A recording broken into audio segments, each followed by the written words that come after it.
Chapter 21. In the remaining hours before nightfall, I gather rocks and do my best to camouflage the opening of the cave. It's a slow and arduous process, but after a lot of sweating and shifting things around, I'm pretty pleased with my work. The cave now appears to be part of a larger pile of rocks, like so many in the vicinity. I can still crawl into PETA through a small opening, but it's undetectable from the outside. That's good, because I'll need to share that sleeping bag again tonight. Also, if I don't make it back from the feast, PETA will be hidden but not entirely imprisoned. Although I doubt he can hang on much longer without medicine, if I die at the feast, District 12 isn't likely to have a victor. I make a meal out of the smaller, bonier fish that inhabit the stream down here, fill every water container and purify it and clean my weapons. I have 9 arrows left in all. I debate leaving the knife with PETA so he'll have some protection while I'm gone, but there's really no point. He was right about camouflage being his final defense, but I still might have use for the knife. Who knows what I'll encounter. Here are some things I'm fairly certain of. That at least Cato, Clove, and Thresh will be on hand when the feast starts. I'm not sure about Foxface, since direct confrontation isn't her style or forte. She's even smaller than I am and unarmed, unless she's picked up some weapons recently. She'll probably be hanging somewhere nearby, seeing what she can scavenge. But the other 3, I'm going to have my hands full. My ability to kill at a distance is my greatest asset, but I know I'll have to go right into the thick of things to get that backpack, the one with the number 12 on it that Templesmith mentioned.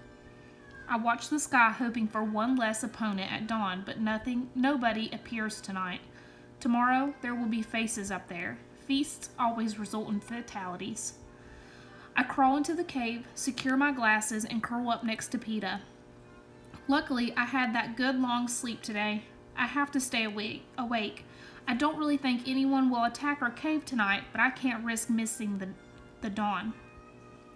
So cold, so bitterly cold tonight, as if the game makers have sent an infusion of frozen air across the arena, which may be exactly what they've done. I lie next to PETA in the bag, trying to absorb every bit of his fever heat. It's strange to be so physically close to someone who's so distant.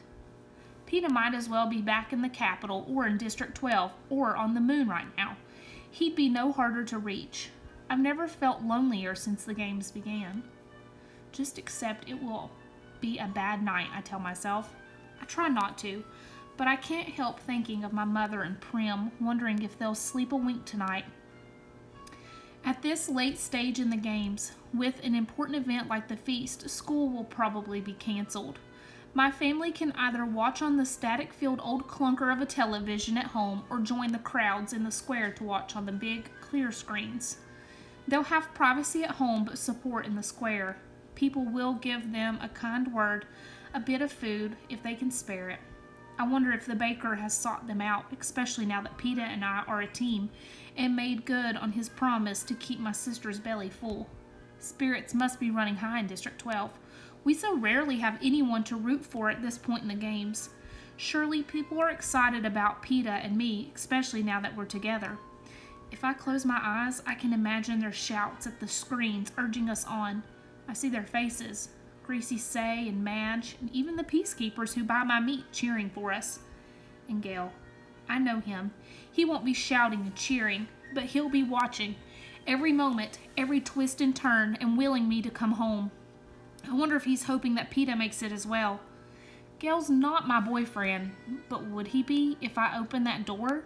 He talked about us running away together. Was that just a practical calculation of our chances of survival away from the district? Or something more? I wonder what he makes of all this kissing.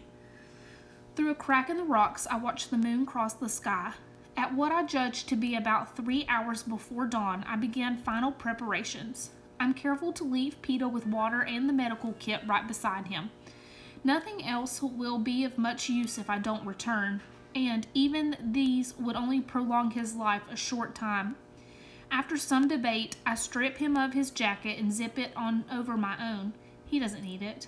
not now in the sleeping bag with his fever, and during the day, if I'm not here to remove it, he'll be roasting in it. My hands are already stiff from cold, so I take Ruth's spare pair of socks, cut holes for my fingers and thumbs, and pull them on. It helps anyway. I fill her small pack with some food and water, bottle and bandages, tuck the knife in my belt, get my bow and arrows. I'm about to leave when I remember the importance of sustaining the star-crossed lover routine, and I lean over and give Peeta a long, lingering kiss. I imagine the teary sighs emanating from the capital and pretend to brush away a tear of my own.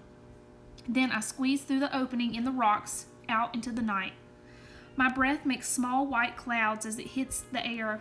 It's as cold as a November night at home, one where I've slipped into the woods, lantern in hand, to join Gail at some prearranged place where we'll sit bundled together sipping herb tea from metal flasks wrapped in quilting, hoping game will pass our way as the morning comes. Oh, Gail, I think, if only you had my back now. I move as fast as I dare. The glasses are quite remarkable, but I still sorely miss having the use of my left ear. I don't know what the explosion did, but it damaged something deep and irreparable. Never mind. If I get home, I'll be so stinking rich I'll be able to pay someone to do my hearing. The woods always look different at night. Even with the glasses, everything has an unfamiliar slant to it, as if the daytime trees and flowers and stones had gone to bed and sent slightly more ominous versions of themselves to take their places.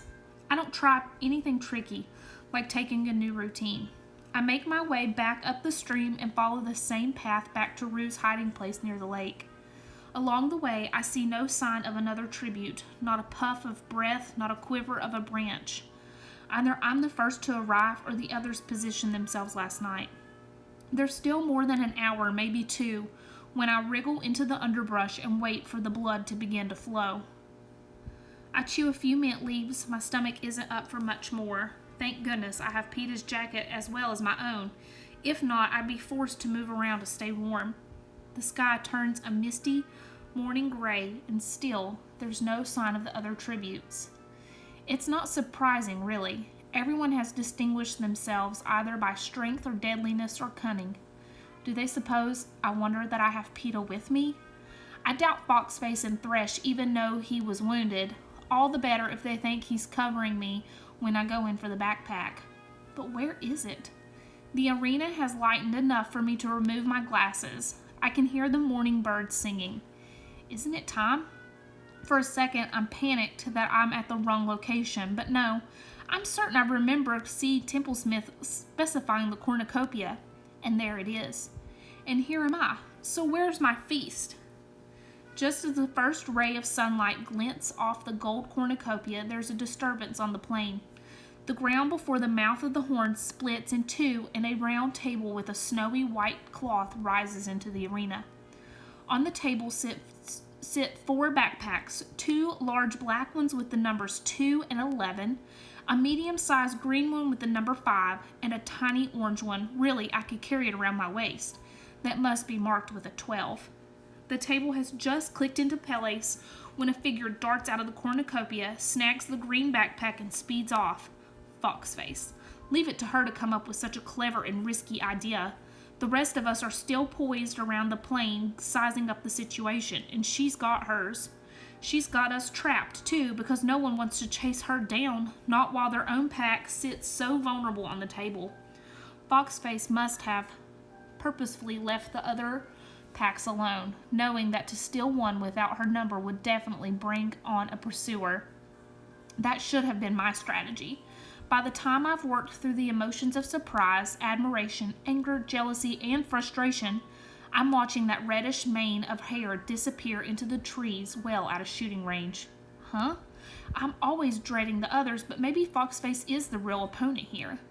She's cost me time, too, because by now it's clear that I must get to the table next. Anyone who beats me in to it will easily scoop up my pack and be gone. Without hesitation, I sprint for the table.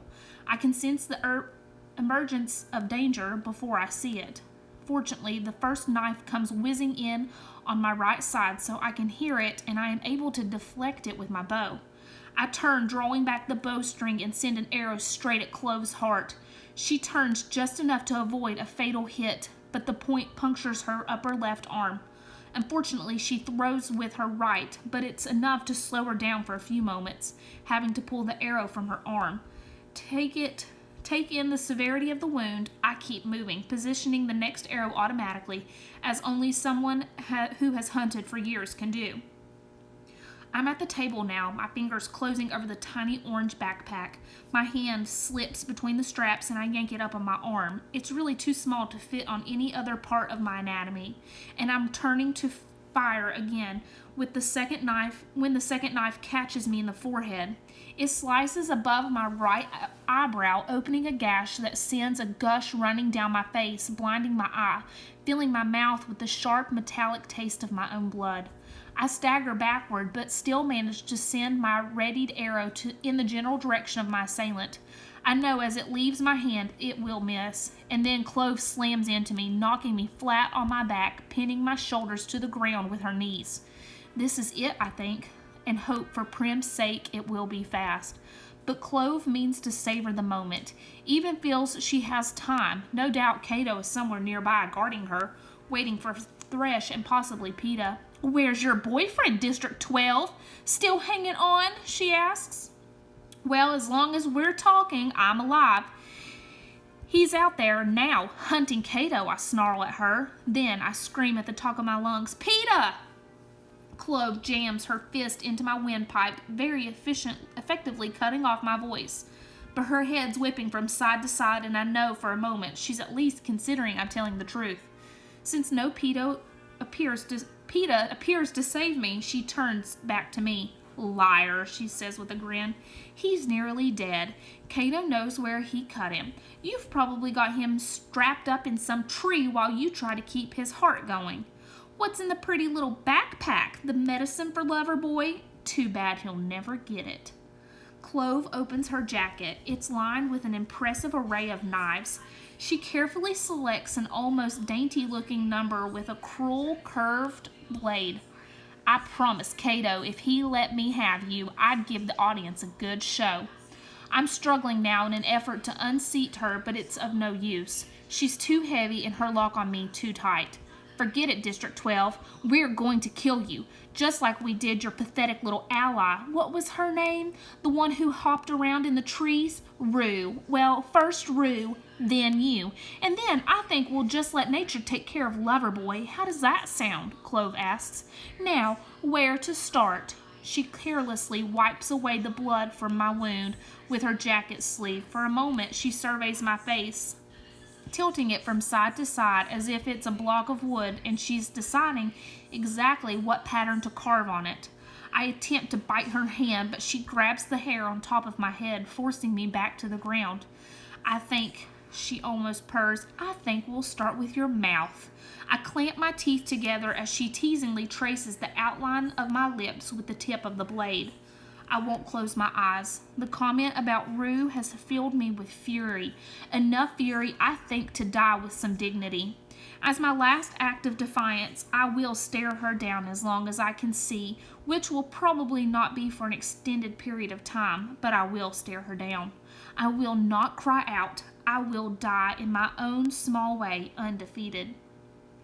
"Yes, I don't think you'll have much use for your lips anymore. Want to blow Loverboy one last kiss?" she asks. I work up a mouthful of blood and saliva and I spit it into her face.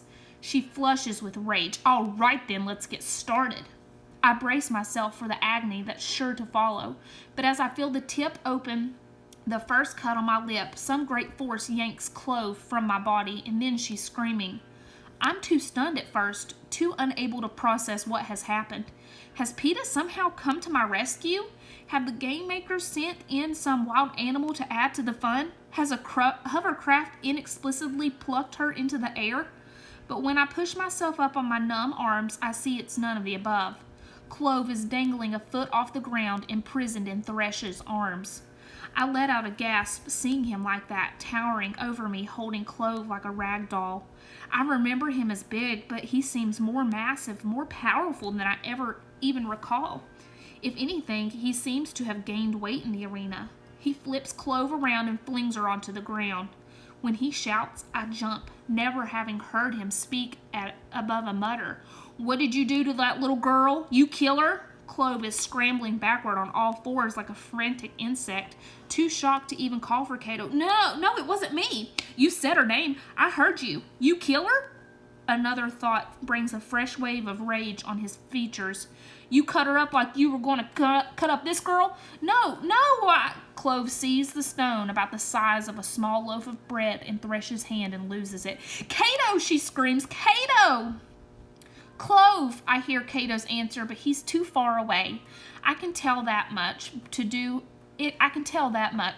her any good. What was he going to do? Trying to get Foxface or PETA? Or had they been lying in wait for Thresh and just badly misjudged his location? Thresh brings the rock down hard against Clove's temple. It's not bleeding, but I can see the dent in her skull, and I know she's a goner. There's still life in her now, though.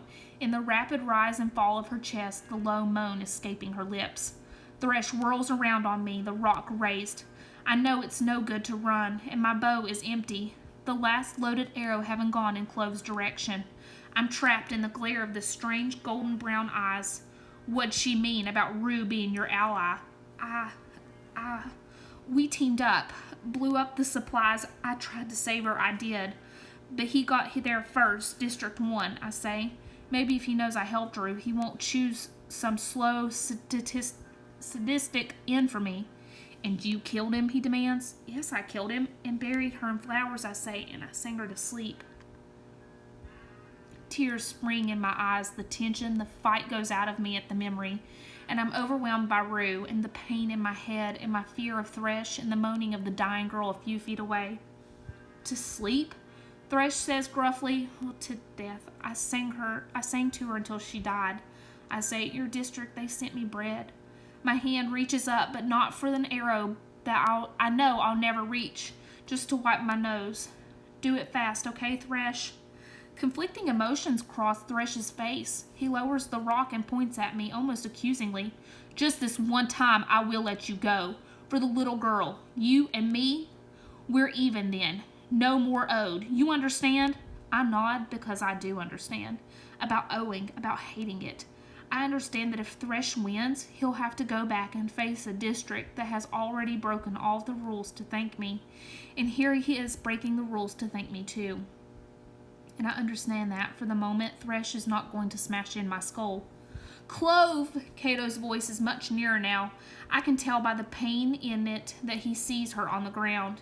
You better run now, fire girl, says Thresh. I don't need to be told twice. I flip over and my feet dig into the hard-packed earth as I run away from Thresh and Clove and the sound of Cato's voice. Only when I reach the woods do I turn back for an instant. Thresh and both large backpacks are vanishing over the edge of the plain. Into the arena I've never seen. Cato kneels beside Clove, spear in hand, begging her to stay with him.